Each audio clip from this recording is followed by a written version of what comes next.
Okay, so we dove deep into this piece, looking at commentary on J.D. Vance's recent public Q&As, focusing on his policy stances and, importantly, that decision he made to take totally unscreened questions. Yeah, pretty unusual move. Right.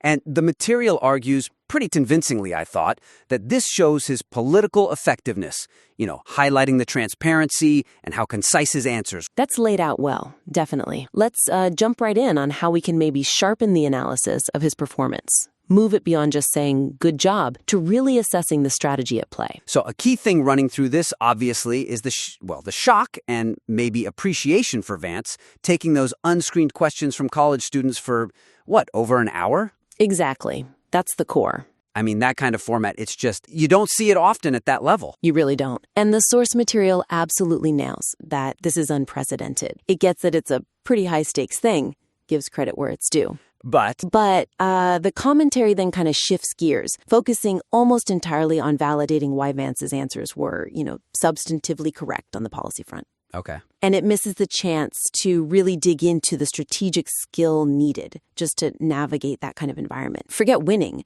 just surviving it with composure is huge. It could have been framed as like a masterclass in political maneuvering. So are you saying analyzing the rhetoric, the way he handled, is more important here than the actual policy points he made? Or is it that the rhetoric is the key part of executing policy stance? It's more the second one, I think.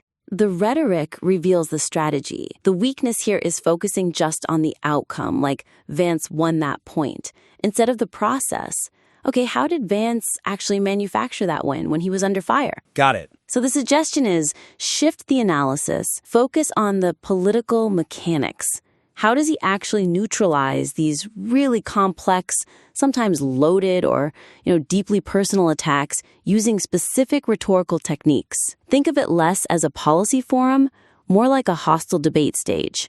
The critique gets way deeper then. Okay, yeah. So take the question about the potential conflict of interest with an Israeli donor. The student's goal there is clearly to inject emotion, imply corruption, right? Mm-hmm. We need to analyze the pivot Vance pulls off. He immediately shifts the conversation away from the donor's influence, which is the emotional core of the attack, and towards practical American self-interest. And he backs that up with specifics, doesn't he? Like mentioning Trump applying leverage over the Gaza plan or annexing the West Bank. He gives concrete examples. Precisely. That's how he manages a potentially explosive topic with, nuance. He doesn't even really deny the donor exists. He just makes the donor seem irrelevant to the actual policy by hammering that America first angle. Right. The analysis needs to zoom right in on that specific moment of deflection and redirection. That should be the focus. Not just, he answered it well. That makes a lot of sense. It reframes it completely. It's not just a town hall. It's like watching a political chess match where every single answer is a calculated move to reposition his opponent. Absolutely. Or consider that really aggressive question about his interfaith marriage, about converting his Hindu wife. Yeah, that was intense. Clearly calculated, right? Designed to spark outrage, create a viral clip, score a cheap shot. The material needs to dissect how Vance uses that core Christian idea of free will. Ah, okay. He uses it to justify his own personal hope for her conversion, sure, but at the same time, he affirms their actual family situation and, crucially, her autonomy. Which totally pulls the rug out from the attack, doesn't it? The implication was he was trying to force her, or acting coercively, like the question implied with the ISIS comparison. Grounding it in free will just shuts that down. Exactly. It's a really smart strategic use of a fundamental philosophical concept to diffuse a very personal attack. And he does it instantly, in real time. Wow. So the critique should explain why that specific phrase, free will, was the strategic masterstroke. Not just that the answer landed well. It's getting into those mechanics that elevates this from just commentary to, genuine strategic analysis. Okay, that strategic focus is definitely key. And speaking of high stakes and intensity, when we look at the language used in the commentary itself to describe these debates, like the xenophobia charge or the Israel discussion, that brings us to the next big area for polish, the tone. Yeah, this is where the material, frankly, shoots itself in the foot a bit. The actual analysis underneath, the understanding of the politics, it's often really sharp. It tackles complex, serious issues. But the commentary itself leans really heavily on, let's call it aggressive, low-effort hyperbole, and personal insults. You see phrases like complete retard, radical leftist, unfathomable bitch question, diabolical, just constant repetition of Vance cooked them. I get why a writer might do that. It probably energizes a certain core audience, right? It's that raw, immediate reaction link. But what's the downside? What's the cost? Professionally. The cost is basically walling off a huge potential audience. That kind of language might fire up a narrow base, maybe folks watching a live stream, but it immediately signals to anyone looking for serious, substantive political analysis that this piece isn't for them. So it limits the impact. Severely. And it's genuinely frustrating because, like I said, the actual insights buried under those insults are often quite good. But a sophisticated reader or listener, they're likely to just dismiss the whole thing before they even get to the good stuff. So the goal isn't to strip out the passion or the judgment that maybe a question was hostile, but to channel that judgment through more credible professional language. Exactly that. What this needs is a vocabulary upgrade, something that matches the seriousness of the political topics being discussed. Elevate the style, elevate the tone, replace the really emotionally charged, low-impact insults with more objective, analytical terms. It's about professionalizing the critique without losing the critical edge or the intensity. Okay, so how does that look in practice? Well, let's take some examples. Instead of calling the marriage question an unfathomable bitch question, which is pure emotional reaction, describe the act of asking it analytically. Like how? Call it something like a strategically loaded multi-part query designed to exploit personal vulnerability for political outrage.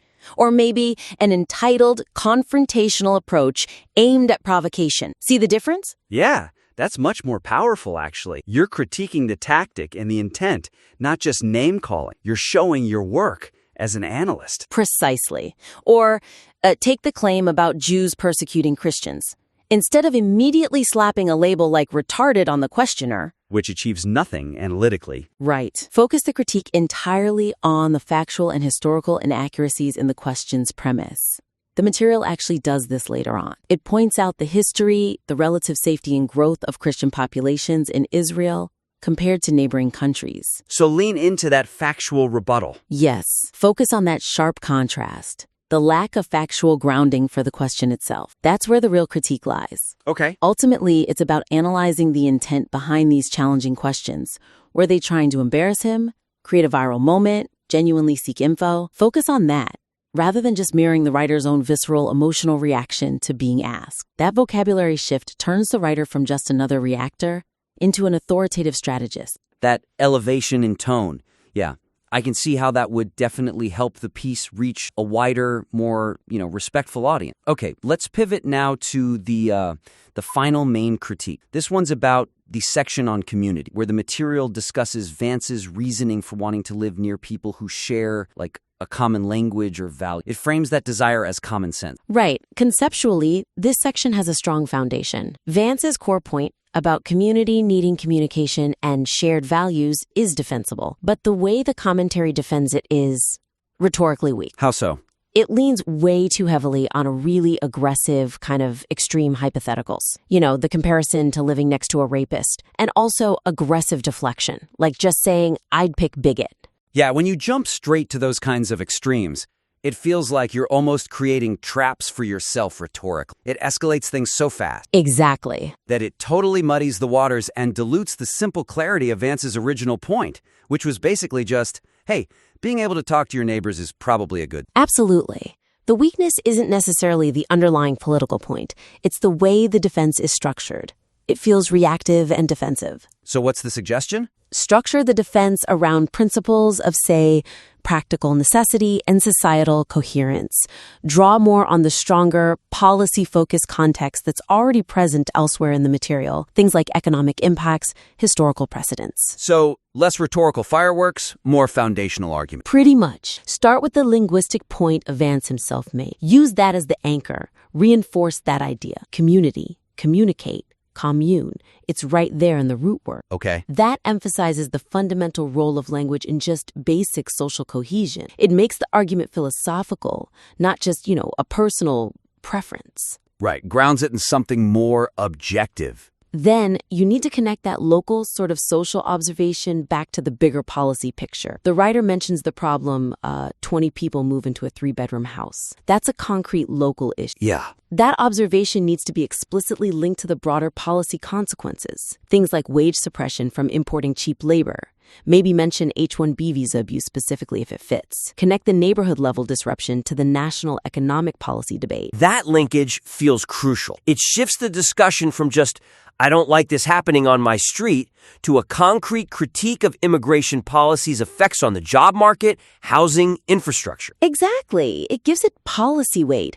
And then finally, really reinforce the material's own strong point that societies actually need some time to cohere, to build a sense of common identity when newcomers arrive. The assimilation point. Right, and support that point with history. Cite the example the material already uses, the 1920s immigration pause. Frame it not as xenophobia, but as a historical example of a society recognizing the need for a period of integration. So you conclude the defense by arguing that just, unchecked numbers can undermine the very social trust that American prosperity was built on. You link that local breakdown directly to national policy failures. Precisely. It transforms the whole argument. It's no longer just defending against a charge of bigotry. It's articulating a necessary political philosophy for maintaining a functional, cohesive society. That strategic shift, focusing on principle and policy over just gut-level confrontation, needs to be applied consistently through this whole section. Okay, great. So we've covered 3 major and I think pretty interconnected areas for refining this material. First, shifting that focus from just validating policy points to really maximizing the strategic analysis of Vance's actual political maneuver. Right. The how, not just the what. Second, elevating the tone and the vocabulary, getting rid of the lowbrow insults to boost credibility and reach a wider audience. Matching the language to the sophistication of the topic. And third, strengthening those core arguments about community coherence by grounding them more firmly in principle and policy rather than relying on aggressive rhetorical shortcuts. Yeah, the overarching lesson, I think, is about shifting perspective. Move from being just a passionate advocate for the policy positions to becoming more of a cold, objective strategist, analyzing the execution of those positions in a hostile environment. So the actionable steps? They're pretty clear. Shift the commentary from reporting what Vance said to really dissecting how he neutralized attacks. And clean up that emotionally charged language. Make sure the sophisticated critique underneath actually lands with the maximum potential audience. This material definitely has incredible raw power and a lot of insight. If you take these suggestions on board, focusing on the mechanism over just the message, and professionalizing the delivery, and you want to discuss the refined focus further, definitely feel free to submit the updated work back to us. Yeah, we'd be happy to take another look.